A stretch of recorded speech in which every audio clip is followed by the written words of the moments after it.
Okay. All right.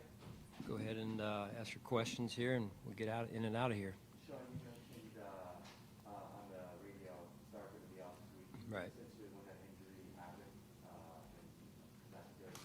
Trying to remember back when it first happened. You say you want to know when it first happened? Yeah, start. Yeah, I think it happened. What was it? I mean, I'm losing track of days here, Matt. But earlier in the week, a little bit, was it the Green Bay game? Maybe the Green Bay game a little bit. He tweaked it, and so we were kind of monitoring it a little bit there. And so, yeah, it looks like he's not going to be able to go. So. And without him there, who steps into that role, and how much do you miss him for game days? Yeah, we're going to miss him. I mean, it's hard to replace a player like that, and so, but it's an opportunity for someone else to step in and step up. So, I think it's more by committee, in particular at that position, with Harry and Zim and Ed and Vernon there. So. Are you, Daniel, has been limited the last few days since he's been questionable, but pretty confident about where he is with that foot injury? Yeah, I won't know, Joe. I need to talk to Nate again today and see how he does a little bit out here today. So, as to where it's gonna, how comfortable I am at this point. So. Did it flare up at all? Assuming it's the previous injury, did it flare up at all this week? It's been getting better. It's just seeing where we're at today. What did you learn from a year ago not having Star that may best prepare you for what lies ahead, at least week one?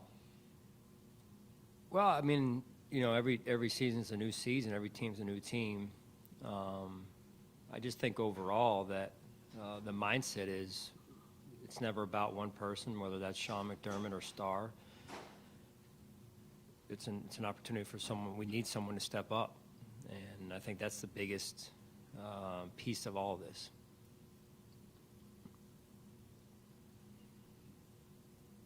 Sean, as you continue the week in preparation, evaluating what they do offensively, we talked a little bit about Ben and the respect you guys had over the last couple of years. But looking at what they have done in the preseason, their offense was pretty dynamic in the first few games. What do you have to do to slow them down? Yeah, I mean, I think it was it last season they started 11-0 maybe or something like that. So got off to a great start, and we expect a tough football game. So that's how the NFL is every week, and they've got the highest paid player on defense, and T.J. Watt, rightfully so. Hayward inside. I mean, they've got really good players, as I said earlier in the week. So it's going to be a physical, tough football game.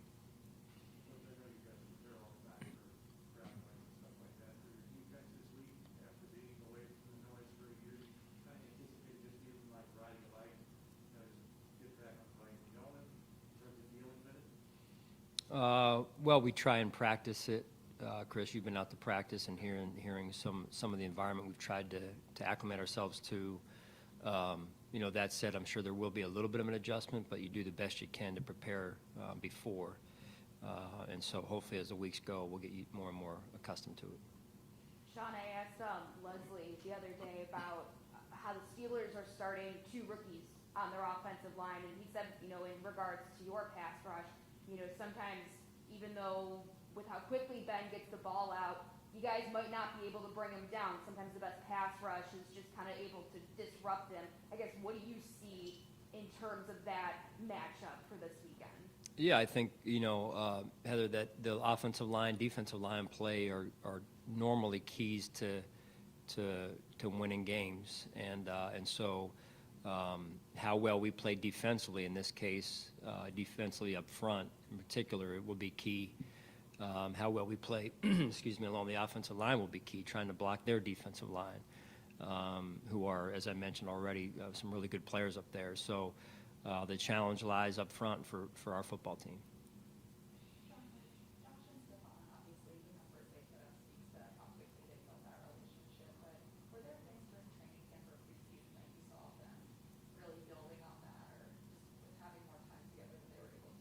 Yeah, I think it's been more of them just continuing to build a relationship. Nothing that really stands out other than their relationship continuing to grow through now the second year, right?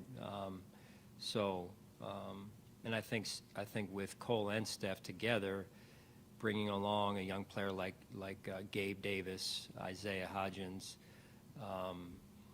and then you add in a veteran, an older veteran, experienced veteran with Emmanuel. It's been interesting to watch Emmanuel just take a very respectful approach to his piece in his role in our football team, in particular in our offense, and watch how Steph and Cole have helped that. Cole obviously knew Emmanuel from their college days, so that's been fun to watch. You have a lot of players that's been through the process all these years.